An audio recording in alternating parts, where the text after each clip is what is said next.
Libya Channel 1784. Dewa Naga Kehancuran. Kematian tragis. Istana bawah laut, Kerajaan Atlantis. Lubang teleportasi. Saat Jieyan menggunakan tekniknya, lubang teleportasi tercipta dalam sekejap di lengan kiri Su Yang dan itu langsung menariknya ke dalam dengan kecepatan yang sangat tinggi. Su Yang melebarkan matanya karena sangat terkejut. Ia yang awalnya ingin menggunakan teknik lainnya untuk meledakkan Jieyan di jarak yang sangat dekat tidak mungkin mampu melakukannya lagi karena ia merasakan seluruh tubuhnya ditarik ke dalam lubang aneh yang tercipta begitu saja. Yang pertama adalah lengan kirinya, ia dapat merasakan bahwa lengan kirinya telah terpisah dari tubuhnya. Rasa sakit seperti itu hampir tidak dapat ditanggung oleh kultivator manapun yang tidak pernah melalui pertarungan hidup dan mati. Dan Su Yang, karena rasa sakit tersebut pun memecahkan konsentrasinya. Arreggggh. Su Yang berteriak keras sambil mencoba menahan rasa sakit. Ia mengerahkan semua kekuatannya untuk meloloskan diri dari lubang aneh tersebut. Ia sangat tahu jika ia masuk ke dalam tubuhnya akan tercabik-cabik. Tetapi ketika Su Yang ingin bergerak dengan segenap kekuatannya melarikan diri dari gaya hisapan, sebuah lengan melesat ke arah wajahnya. Lengan yang diselimuti oleh aura berwarna biru pun langsung mengenai tepat di wajah Su Yang. Dan itu adalah lengan kiri Jieyan. Bam! Su Yang yang terkena pukulan pun langsung melesat ke arah lubang dalam sekejap tanpa bisa melawan sama sekali. Bajingan! Teriakan Su Yang terdengar sangat keras dan di saat itu juga, kabut darah tampak menyemprot keluar tetapi itu kembali ditarik ke dalam teknik Jieyan.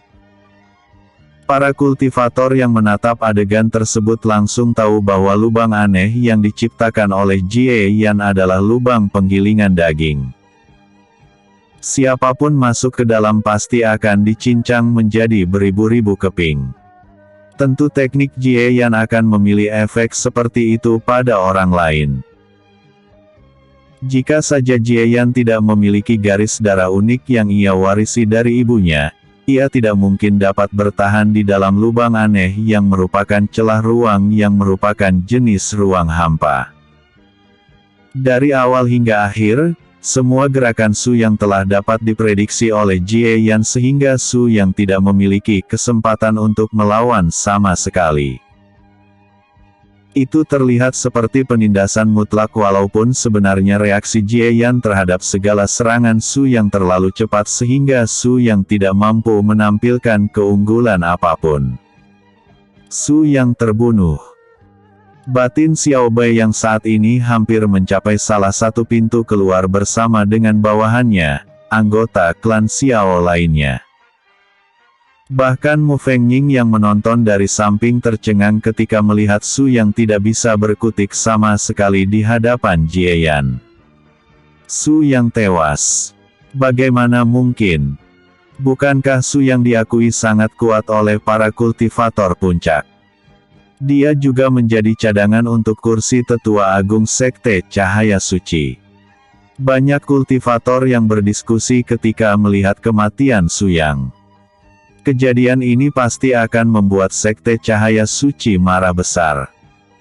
Bisa dipastikan bahwa Jieyan akan menjadi buronan utama Sekte Cahaya Suci terutama untuk Master Sekte yang sangat menghargai potensi Su Yang.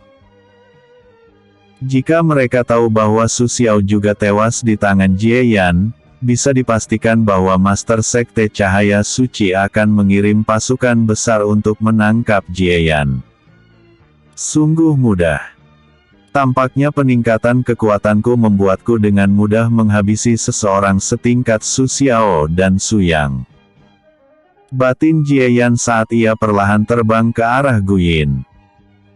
Ia melirik ke arah para kultivator dan tidak ada yang berani untuk mendekat ke arahnya karena tentu mereka lebih menghargai nyawa daripada sumber daya. Karena tidak ada yang ingin mencoba untuk merebut jantung Laut Atlantis lagi, Jie Yan pun melepaskan mereka semua. Tentang berita dirinya menghabisi Su Yang, ia tidak peduli sama sekali. Saat ini ia telah memiliki modal untuk menantang salah satu sekte yang menjadi salah satu penguasa di benua Sein. Ayo pergi dari tempat ini.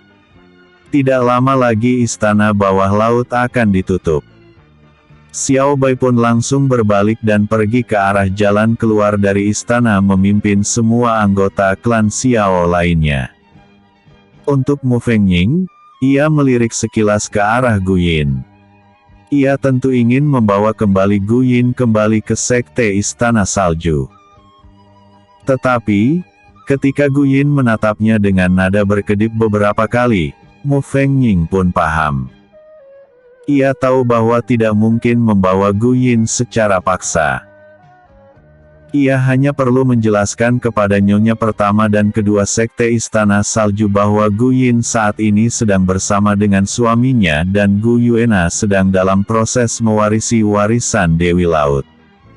Ayo pergi. Mu Fengying pun bergerak ke arah jalan keluar memimpin semua anggota sekte istana salju bersamanya. Para kultivator lainnya juga tidak mau tinggal di sana karena mereka tidak terlalu yakin bahwa Jie Yan akan melepaskan mereka demi membuat siapapun menutup mulut tentang dia menghabisi Su Yang. Sebelum Jie Yan berbicara ketika ia sampai di depan Guyin, sosok mungil muncul tiba-tiba dari dalam tubuhnya dengan wajah cemberut. Jie Yan, kenapa kau tidak memanggilku ketika melawan orang itu? Xia Yuer langsung protes begitu ia keluar dari ruang roh. Ia tentu dapat melihat apa yang terjadi dari dalam ruang roh, ketika ia ingin keluar, pertarungan lebih dulu selesai. Yuer, tenang saja. Setelah ini, mungkin tidak lama lagi kita akan berperang melawan sekte cahaya suci. Sangat banyak kultivator kuat yang ada di sana dan bahkan beberapa dari mereka adalah seorang spiritualis dunia yang sangat kuat. Kau akan bisa melawan mereka nanti. Ucap Jie Yan dengan wajah yang sangat serius seolah-olah ia mengharapkan bantuan dari Xia Yuer yang hebat. Mendengar kata-kata Jie Yan dan menatap mata Jie Yan yang penuh harap padanya, Xia Yuer langsung lupa tentang masalah sebenarnya. Matanya berbinar dan ia merasa sedikit bangga pada dirinya sendiri karena ia tentu paham arti tatapan Jie Yan, yaitu memohon bantuannya. Jie Yan, tenang saja. Selama putri ini berada di sini, rencana untuk menjatuhkan sekte cahaya suci akan berjalan dengan lancar. Xia Yuer langsung berdiri di bahu Jie Yan sambil berkata dengan gaya dua tangan di pinggang serta kepala sedikit terangkat. Sesuai yang diharapkan dari Yuer. Sangat bisa diandalkan. Seru Jie Yan dengan sedikit nada antusias. Ia sangat paham tentang cara membuat roh peri mungil tersebut melupakan masalah-masalah yang telah lewat. Xia Yuer semakin bangga dan ia diam-diam mengangguk kecil karena bangga dengan dirinya sendiri. Setelah masalah Xia Yuer selesai, ia pun menatap ke arah Guyin lalu mengalihkan tatapannya ke arah Xiao Yu, Lan Qinzu dan Dai Mubai yang perlahan mendekat. Suami, kemana kita akan pergi? Tanya Guyin dari samping. Tujuan kita selanjutnya tentu sudah diputuskan. Setelah keluar dari istana bawah laut, maka tujuan kita selanjutnya adalah klan naga. Dan ini mungkin akan menjadi perang besar antara dua kekuatan besar. Jawab Jie Yan dengan kilatan tertentu di matanya. Ia tentu tidak akan melepaskan sekte cahaya suci karena mereka juga pasti melakukan hal yang sama. Tatapan Jie Yan pun tertuju ke arah Xiao Yu dan langsung berbicara, Xiao Yu, setelah keluar dari istana bawah laut, bawa aku ke klan naga. Episode sebelumnya. Melawan Su Yang. Episode berikutnya. Sekelompok badut. Istana bawah laut. Ayo pergi. Tidak lama lagi istana bawah laut akan ditutup. Kita harus bergegas menuju gerbang teleportasi yang akan membawa kita keluar. Jie Yan pun berbicara dan langsung terbang ke arah tertentu. Gu Yin, Xiao Yu, Lan Qingzu dan Dai Mubai pun langsung terbang mengikuti Jie Yan ke arah jalan keluar istana kerajaan Atlantis. Ketika kelompok Jie Yan melewati jalan keluar, mereka langsung tiba di depan istana tersebut. Pintu keluar terlihat seperti sebuah gerbang teleportasi pendek.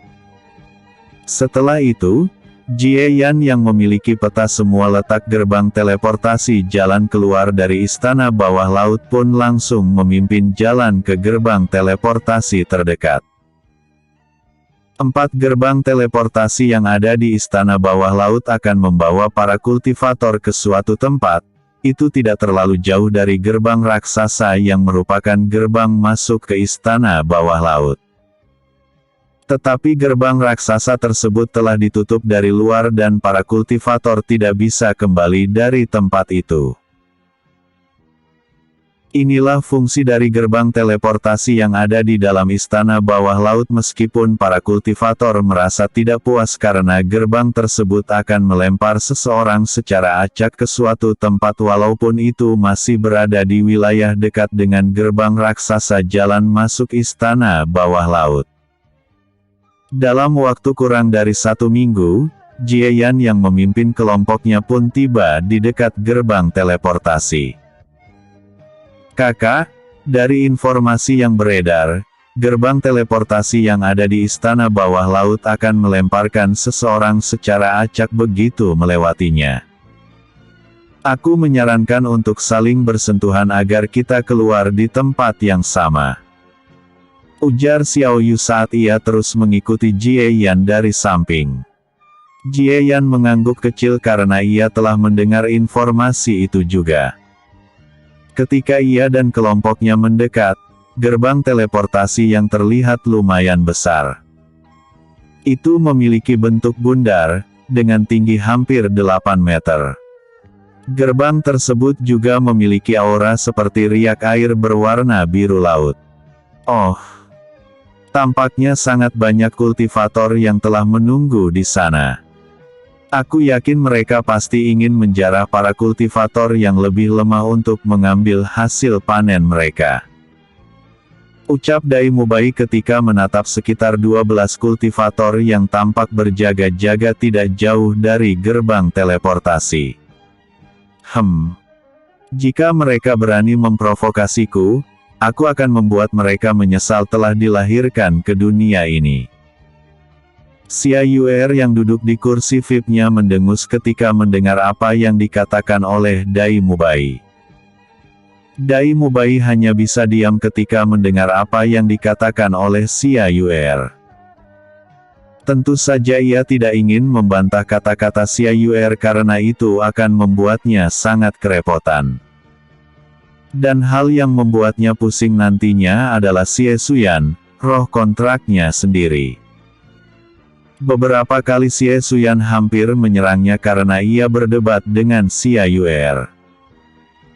Tentu untuk Xie Xuyan yang merupakan anggota roh dunia roh peri akan lebih mendukung Xia Yuer yang merupakan anggota kerajaan di dunia roh peri.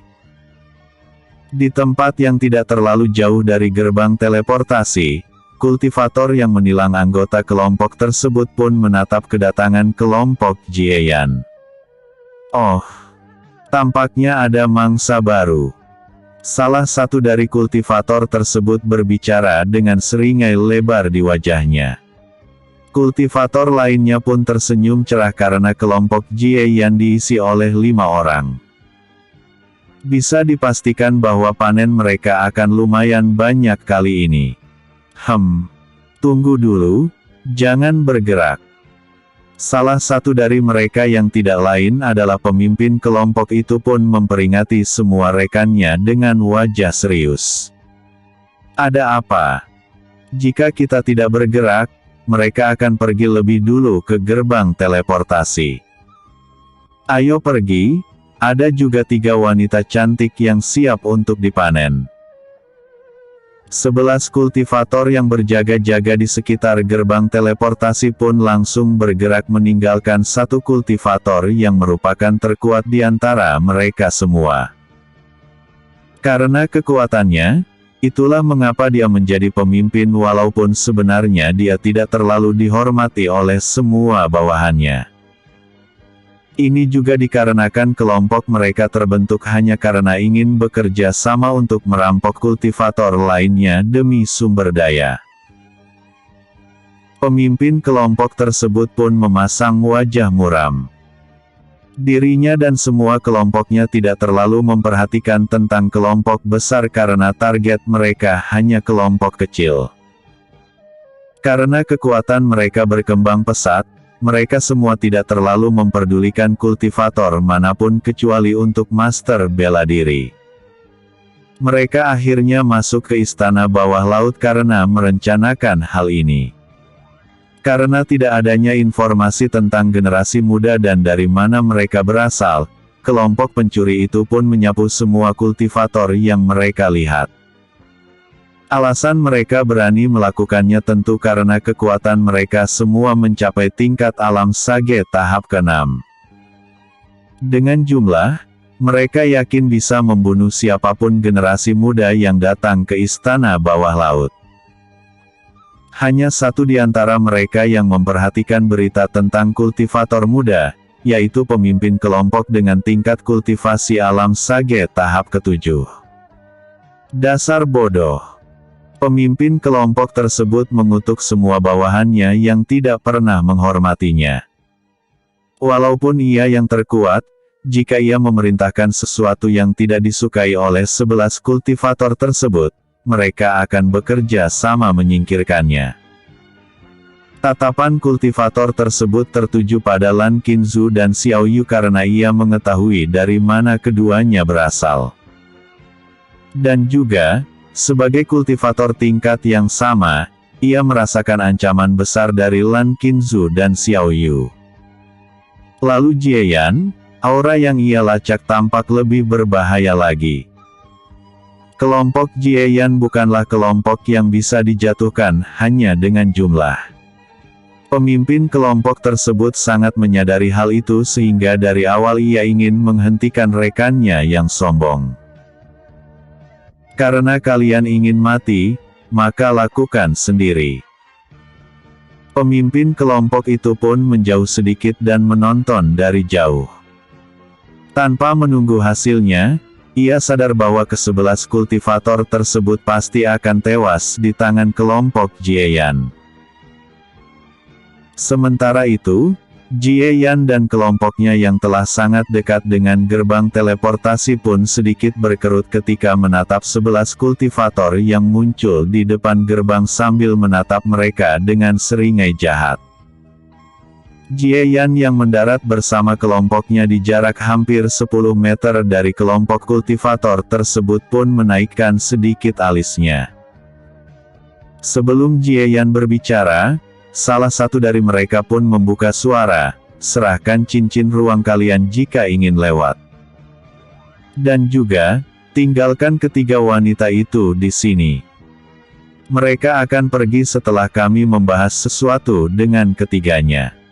Jika kalian menolak, kalian akan tahu akibatnya. Kata-kata yang keluar dari mulut kultivator tersebut membuat Jie Yan terdiam. Apakah kau bercanda? Kau ingin aku meninggalkan istri dan adikku di bawah perawatanmu? Jie Yan, tampaknya mereka sangat ingin mati.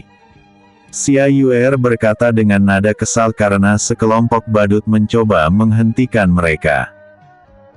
Ia tentu tahu bahwa mereka semua cukup kuat karena mencapai tingkat kultivasi alam sage tahap ke-6.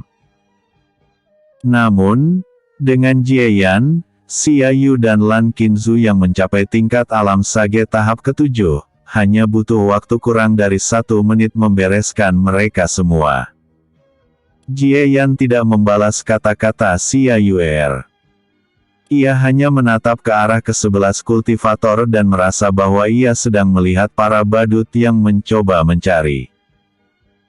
Untuk Xiao Yu dan Lan Qingzu, keduanya tetap tenang walaupun sudah memutuskan membunuh mereka semua. Sama halnya seperti Gu Yin dan Dai Mubai. Aku memberi kalian kesempatan satu kali. Menyingkirlah atau kalian akan mati mengenaskan. Ucap Jie Yan datar. Kata-kata Jie Yan membuat ke-11 kultivator tersebut tercengang lalu tertawa terbahak-bahak.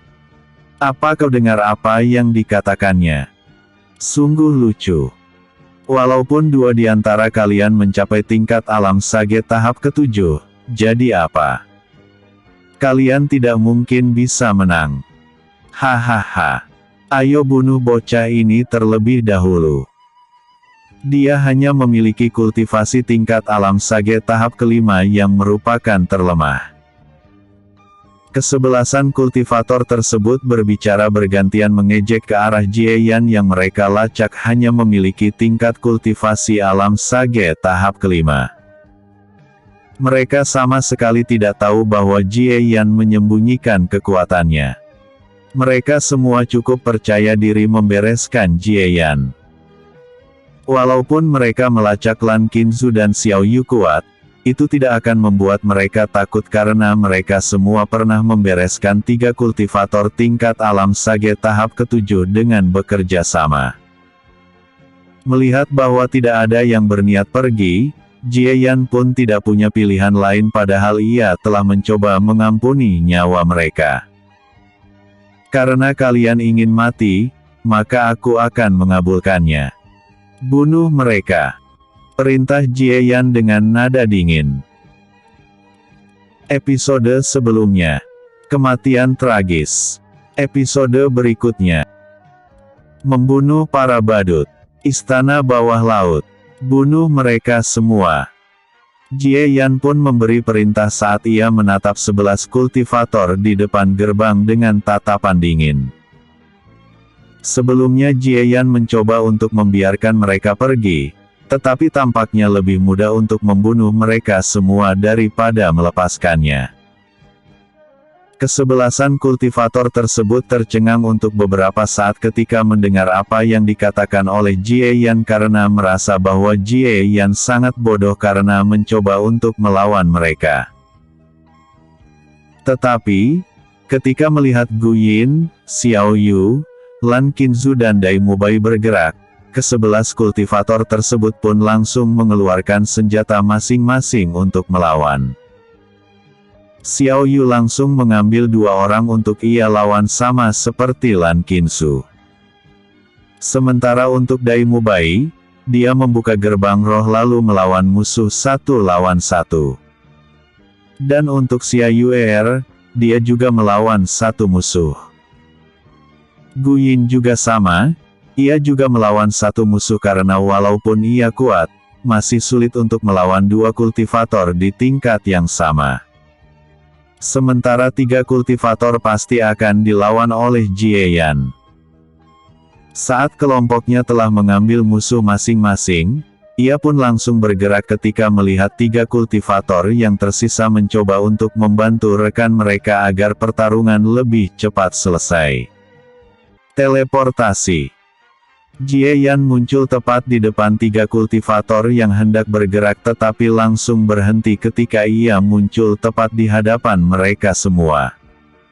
Kau ingin melawan kami bertiga seorang diri? Sungguh tidak tahu diri. Matilah. Teriak salah satu kultivator tersebut saat ia menerjang ke arah Jie Yan dan menghunuskan pedang di tangannya. Menatap itu, Jie Yan tidak gentar sama sekali. Dengan kekuatannya saat ini, bahkan jika itu ada 10 kultivator tingkat alam sage tahap ke-6 mengeroyoknya, ia tidak akan kalah walaupun ia membutuhkan waktu hampir 10 menit untuk menang. Ketika musuh menyerang, Jie Yan pun langsung mengangkat pedangnya ke atas menahan tebasan. Terang! Ketika Jie Yan menahan tebasan, kultivator yang menyerang Jie Yan tidak heran bahwa Jie Yan mampu bertahan karena tingkat kultivasinya. Kau akan mati hari ini. Kultivator yang menekan Jie Yan dari atas menyeringai kejam. Ia tentu tahu bahwa dua rekannya pasti akan menyerang dari sisi lain ketika ia mencoba menekan bentrokan sebelumnya. Mati. Dari dua arah yang berbeda, dua kultivator pun muncul lalu mengayunkan pedang mereka masing-masing setelah dilapisi oleh ki yang cukup kuat di tingkat kultivasi alam sage tahap ke-6. Kultivator yang menekan Jie Yan menyeringai karena ia merasa bahwa Jie Yan pasti akan tewas. Ia menggunakan semua kekuatannya untuk menekan Jie Yan. Menurutnya, kultivator manapun dengan tingkat kultivasi alam sage tahap ke-7 membutuhkan waktu 1 detik untuk menepis serangannya. Tetapi di saat itu, rekannya akan menghabisi seseorang yang ia tekan yang tidak lain adalah Jie Yan. Cara kuno seperti ini tidak akan bisa mengalahkanku. Ucap Jie Yan acuh tak acuh. Teleportasi. Saat kultivator yang menekan Jie Yan bingung mengapa Jie Yan tampak percaya diri bahkan ketika diambang kematian, ia terkejut karena ia tampak kehilangan keseimbangannya. Apa? Kultivator tersebut terkejut karena Jie Yan menghilang begitu saja. Wajahnya juga sangat pucat ketika melihat dua serangan yang menurutnya sangat kuat mengarah padanya. Sraing, sraing, serak. Serak. Darah yang sangat banyak memercik saat dua serangan dari kultivator lainnya mengenai kultivator yang menekan Jie Yan. Dua kultivator lainnya tertegun di tempat karena serangan mereka mengenai seseorang yang mereka kenal yang tidak lain adalah rekan mereka sendiri. Karena keterkejutan kedua kultivator tersebut, salah satu dari mereka tidak menyadari bahwa Jie Yan muncul tepat di belakangnya. Mati. Kultivator yang membelakangi Jie Yan pun ketakutan saat mendengar suara dingin di belakangnya. Sebelum ia sempat bereaksi, ia merasakan dinding di dada kirinya.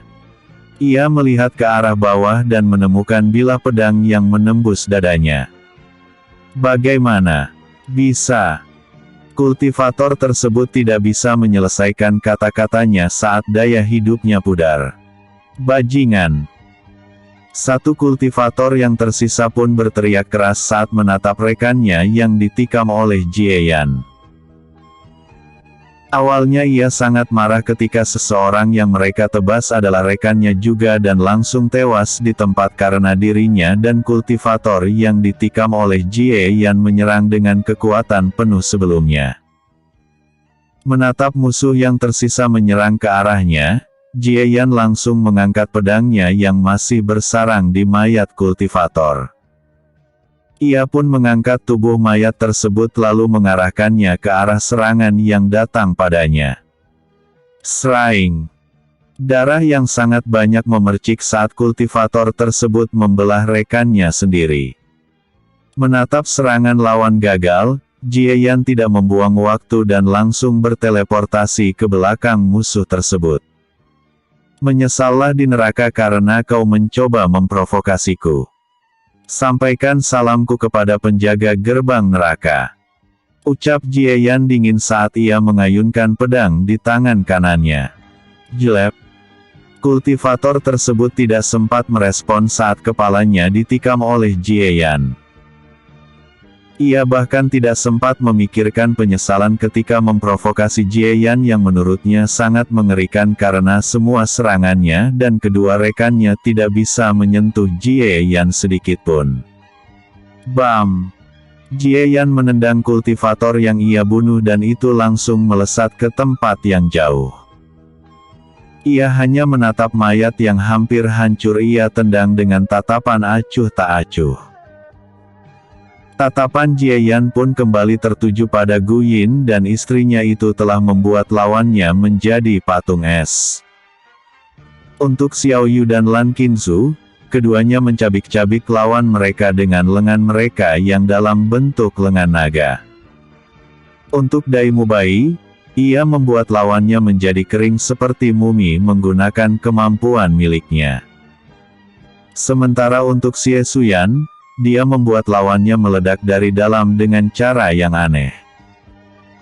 Untuk Xia Yuer, dia sedang dalam proses mengalahkan musuhnya karena roh peri mungil tersebut mencoba bermain-main dengan musuhnya sebelum membunuhnya.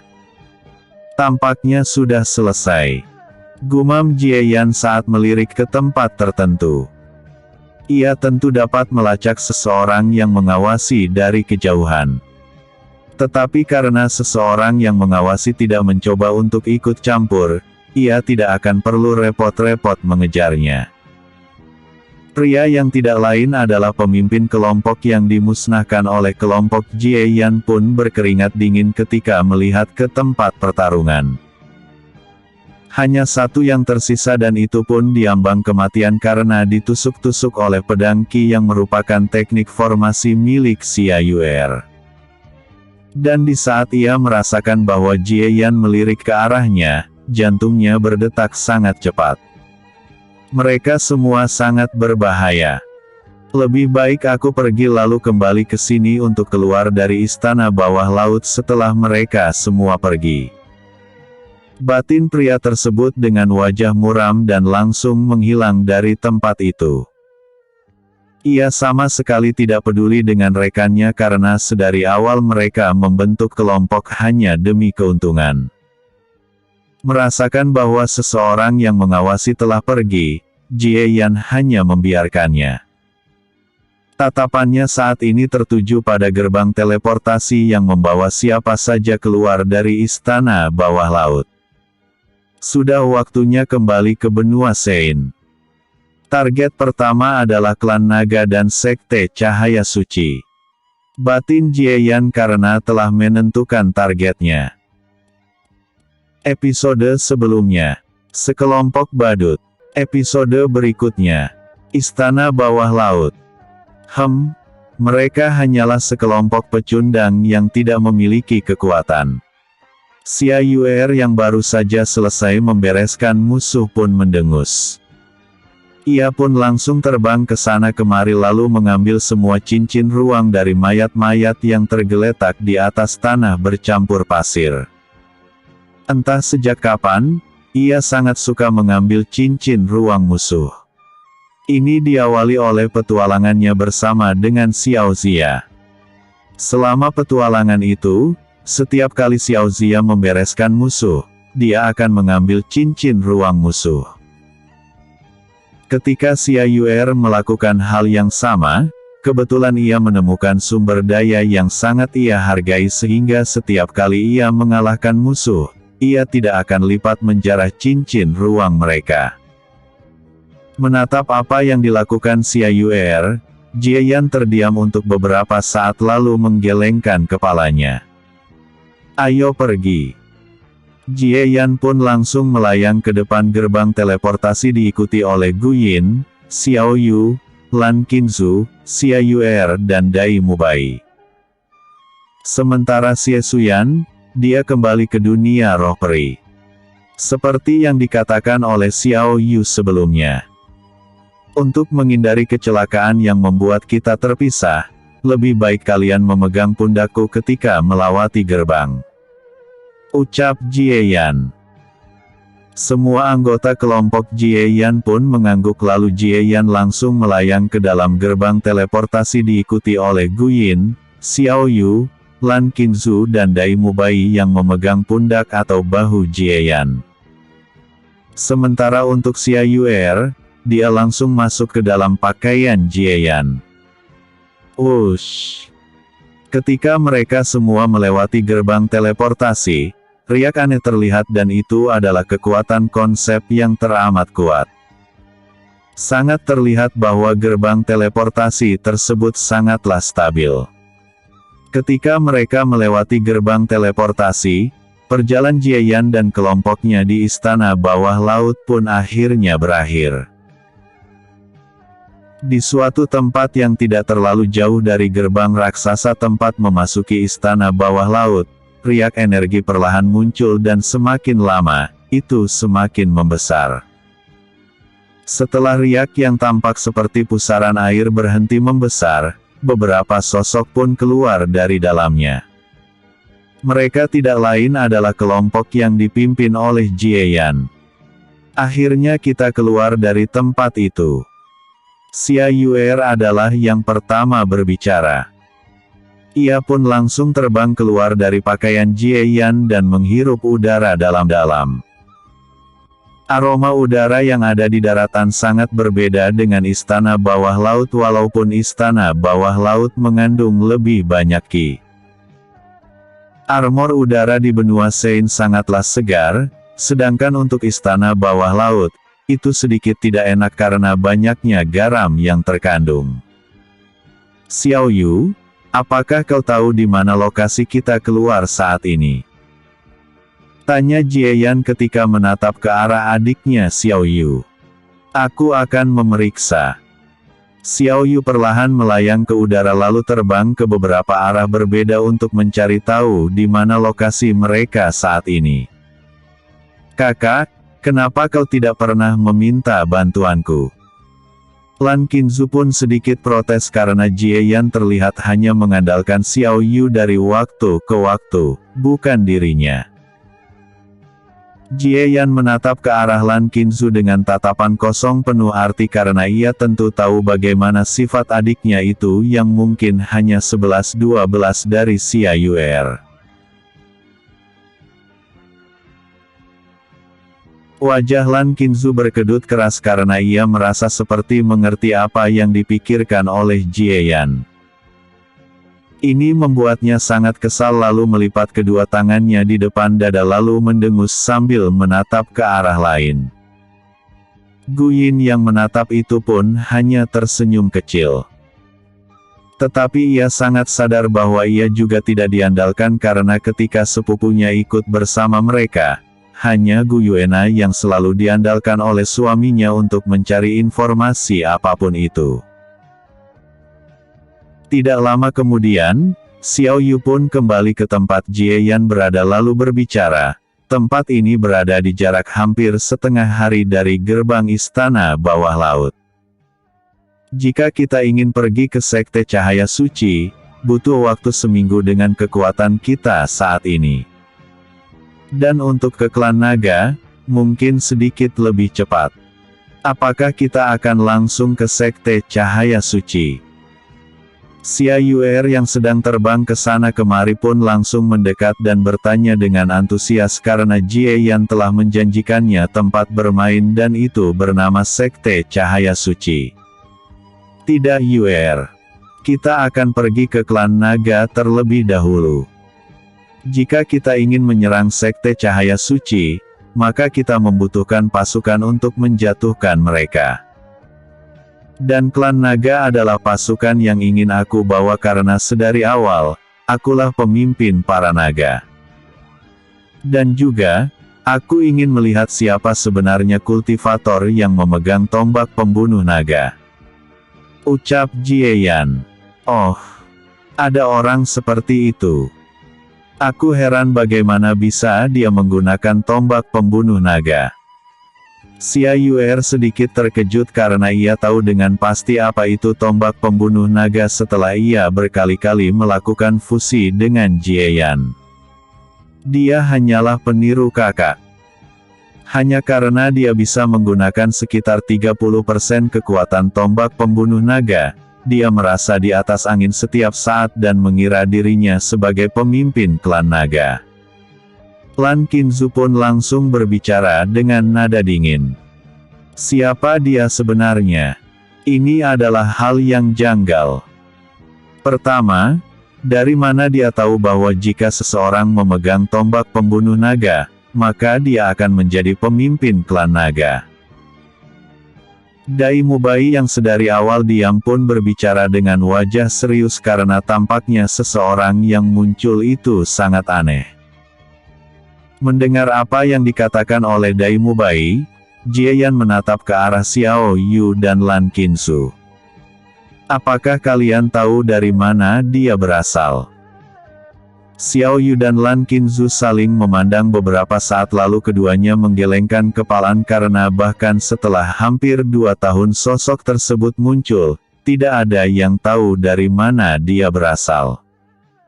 Bahkan informasi tentangnya juga tidak ada di benua Sein. Memang benar ada yang aneh. Jika Xiao Yu dan Lan Qingzu ataupun anggota klan naga lainnya tidak dapat menemukan identitasnya, maka dia adalah seseorang yang berbahaya. Gu Yin berbicara dengan wajah serius lalu melanjutkan. Ini dapat disimpulkan dari informasi tentangnya. Harus kalian tahu bahwa klan naga telah membuat perjanjian dengan organisasi Sein Langit, dan organisasi Sein Langit bukan sembarangan organisasi. Mereka dapat menemukan siapa saja di benua Sein dan mengetahui identitas mereka. Jika organisasi Sein Langit tidak mampu mencari informasinya. Gu Yin menghentikan kata-katanya dan menatap ke arah Jie Yan. Bahkan Jie Yan yang awalnya berpikir pun tertegun ketika mendengar kata-kata Gu Yin. Ya, memang benar bahwa organisasi Sein Langit adalah kelompok raksasa nomor 1, mungkin sedikit lebih kuat dari 8 kekuatan besar saat ini. Dan mereka adalah ahli nomor 1 dalam hal informasi. Dai Mubai menambahkan. Ia juga langsung waspada terhadap sosok yang ada di klan naga yang dikatakan oleh Xiao Yu dan Lan Qingzu. Sementara itu, Jie Yan hanya tenggelam dalam pikirannya lalu wajahnya sedikit gelap saat ini. Mungkinkah episode sebelumnya, membunuh para badut, episode berikutnya, diincar pihak kuat, mungkinkah batin Jie Yan saat mencoba menebak siapa sebenarnya orang yang dibicarakan oleh Xiao Yu dan Lan Qingzu. Menurut pendapat Jie Yan, tidak mungkin ada seseorang yang bisa lolos dari pelacakan organisasi Sein Langit. Ini adalah kebenaran yang tidak terbantahkan karena organisasi tersebut memang paling ahli dalam hal informasi. Jika orang yang dikatakan oleh Xiao Yu dan Lan Qingzu tidak diketahui siapa dan dari mana dia berasal, Jie Yan langsung menebak asal orang tersebut. Lebih baik aku memastikannya terlebih dahulu. Batin Jie Yan. Xiao Yu, pimpin jalan ke klan naga. Perintah Jie Yan. Iya, ikuti aku. Xiao Yu pun langsung melayang ke udara lalu terbang ke arah tertentu diikuti oleh Jie Yan, Gu Yin, Lan Qingzu dan Dai Mubai. Sekte Cahaya Suci. Sudah cukup banyak murid Sekte Cahaya Suci yang berbakat telah kembali ke Sekte, tetapi untuk 2 yang ditunggu-tunggu tidak kunjung kembali. Master Sekte Cahaya Suci yang berada bukit kecil yang ada di Sekte pun memasang wajah muram. Tempat itu merupakan tempat suci bagi Sekte Cahaya Suci. Untuk para murid, mereka akan menerima pelatihan khusus di tempat itu ketika mencapai tingkat kultivasi tertentu. Saat ini, Master Sekte Cahaya Suci telah menerima kabar tentang kematian Su Yang, murid Sekte Cahaya Suci yang paling menjanjikan seperti Su Xiao. Selain dari itu, Su Yang juga merupakan anggota klan Su. Hubungan Master Sekte Cahaya Suci dengan Su Yang juga cukup dekat karena bisa dikatakan Su Yang adalah keponakannya. Master Sekte Cahaya Suci tidak memiliki keturunan sehingga ia merawat keponakannya yang tidak lagi memiliki orang tua untuk menjadi Master ataupun Tetua Agung Sekte Cahaya Suci di kemudian hari. Bakat Su Yang tentu tidak mengecewakannya walaupun masih ada selisih kecil dengan Su Xiao, putra dari Tetua Agung Sekte Cahaya Suci saat ini. Bajingan. Aku tidak menyangka pertumbuhan Jie Yan akan mencapai titik ini, dan bahkan bisa membunuh Su Yang. Tidak bisa dimaafkan. Dia telah memprovokasi Sekte Cahaya Suci dari beberapa kali. Master Sekte Cahaya Suci saat ini sangat marah. Kinya perlahan bocor dan membuat bukit kecil tersebut bergetar sedikit.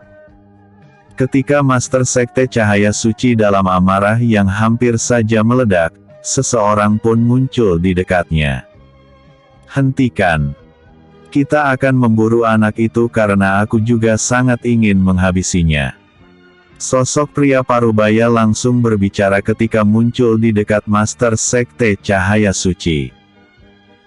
Master Sekte Cahaya Suci menekan amarahnya dan menatap ke arah pria parubaya yang tidak lain adalah Tetua Agung Sekte Cahaya Suci.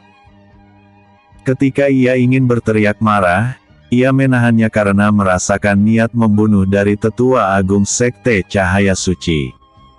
Mungkinkah? Master Sekte Cahaya Suci bergumam kecil karena ia jarang melihat Tetua Agung Sekte Cahaya Suci mengeluarkan niat membunuh seperti itu. Ia yakin bahwa itu pasti ada hubungannya dengan Su Xiao yang belum kunjung kembali, padahal untuk para murid sekte lainnya telah kembali dari istana bawah laut. Giok kehidupan Xiaoer telah hancur. Aku melihat siapa yang membunuhnya karena itu juga merekam kejadian beberapa detik sebelum Xiaoer tewas. Deskripsi kultivator yang membunuhnya adalah seseorang yang disebut sebagai Jie Yan. Saat mengatakan itu, niat membunuh Tetua Agung Sekte Cahaya Suci hampir tidak terbendung lagi. "Apa?" Master Sekte Cahaya Suci berteriak kaget karena tidak menyangka bahwa Su Xiao juga jatuh. Dan terlebih lagi, itu di tangan Jie Yan. Saat ini dua calon potensial untuk kursi Master dan Tetua Agung Sekte Cahaya Suci telah hilang. Untuk menghasilkan bakat seperti Su Xiao dan Su Yang, Sekte Cahaya Suci telah menunggu waktu lebih dari 100 tahun. Tetapi kini keduanya tewas sebelum mencapai puncak. Jika begitu, aku akan mengirim pasukan sebanyak mungkin untuk melacak keberadaan bocah sialan itu. Aku akan secara pribadi membereskannya ketika dia muncul. Master Sekte Cahaya Suci yang sangat marah pun berbicara. "Aku akan ikut denganmu. Pastikan dia masih hidup karena aku ingin memberikannya pelajaran paling menyakitkan agar dia menyesal telah dilahirkan ke dunia ini," ucap Tetua Agung Sekte Cahaya Suci. Setelah itu, ia pun langsung menghilang seketika dari bukit kecil. "Aku juga ingin melakukan hal yang sama," ucap Master Sekte Cahaya Suci dan langsung pergi juga untuk mengirim banyak pasukan mencari keberadaan Jie Yan. Jie Yan sama sekali tidak tahu bahwa dua monster telah memburunya karena telah membunuh Su Xiao dan Su Yang. Walaupun begitu, ia sama tidak takut. Sudah hampir 2 minggu ketika Xiao Yu memimpin jalan menuju klan naga. Ketika mendekat ke klan naga, Jie Yan yang memperhatikan daerah sekitarnya juga menaikkan sedikit alisnya karena tempat itu tidak asing walaupun ada beberapa perbedaan. "Bukankah tempat ini tanah tengkorak?" tanya Jie Yan heran ketika melihat di beberapa tempat tertentu yang terlihat seperti tumpang tindih dengan wilayah tertentu yang pernah ia masuki, yaitu dimensi naga. "Ya, dahulu tempat ini dinamai Tanah Tengkorak. Tetapi, ketika dimensi naga meledak, banyak wilayah yang ada di dalam dimensi naga tidak hancur lalu mendatar di Tanah Tengkorak. Itu langsung timpang tindih dengan wilayah yang asli. Kakak, klan naga yang dibangun oleh para naga terletak di dimensi naga yang meledak. Dan juga, pusat klan naga adalah sebuah gunung yang telah hancur setengah, di gunung itulah tombak pembunuh naga tertinggal." Xiao Yu menjelaskan. "Oh." Alis Jie Yan naik sedikit lalu mengangguk kecil. Ia tentu paham kenapa para naga membangun klan di tempat itu, hal itu untuk menghormati dirinya ketika telah berhasil menjadi raja para naga. Aku ingin melihat seperti apa klan naga yang dikatakan sebagai kekuatan tertinggi dari 8 kekuatan besar di benua Sein. Dai Mubai pun berbicara dengan nada sedikit bersemangat. Jieyan, apakah para naga itu kuat? Aku tidak pernah bertemu naga sebelumnya. Ucap Xia Yuer di kursi VIP-nya dengan mata berkedip beberapa kali. Kau sudah pernah bertemu dengan naga, Yuer. Xiao Yu adalah naga murni. Sementara aku dan Lan Qinzu tidak. Jika kau bisa masuk ke dimensi naga sebelumnya, kau juga akan terkejut melihat perubahanku dalam wujud naga. Jieyan menjelaskan dengan senyum kecil kepada Xia Yuer. Oh, benarkah? Mata Xia Yuer berbinar karena ia sangat ingin melihat seperti apa bentuk Jieyan ketika dalam wujud naga. Ia tentu tahu bahwa Jieyan adalah ras campuran. Ia pun menatap ke arah Xiao Yu yang merupakan naga murni dengan tatapan penasaran. Aku tidak menyangka bahwa kau adalah naga. Xiao Yu. Cepat, cepat. Berubahlah menjadi naga agar aku dapat melihatnya. Xia Yuer berseru saat ia terbang mengelilingi Xiao Yu. Xiao Yu terkekeh kecil ketika menatap ke arah Xia Yuer yang sangat bersemangat. Sementara untuk Lan Qinzu matanya berbinar ketika melihat kelucuan Xia Yuer. Tiba-tiba saja, Xia Yuer merasa bulu punggungnya berdiri karena ditatap dengan mata membara oleh seseorang. Ia pun langsung terbang kembali ke dalam pakaian Jieyan dan menatap ke arah sumber tatapan yang menurutnya cukup menakutkan. Jieyan sedikit terdiam ketika melihat Xia Yuer yang tampak takut kepada Lan Qinzu. Kita akan segera tiba, ucap Xiao Yu. Ketika Xiao Yu mengatakan itu, di langit terlihat banyak naga yang terbang ke sana kemari.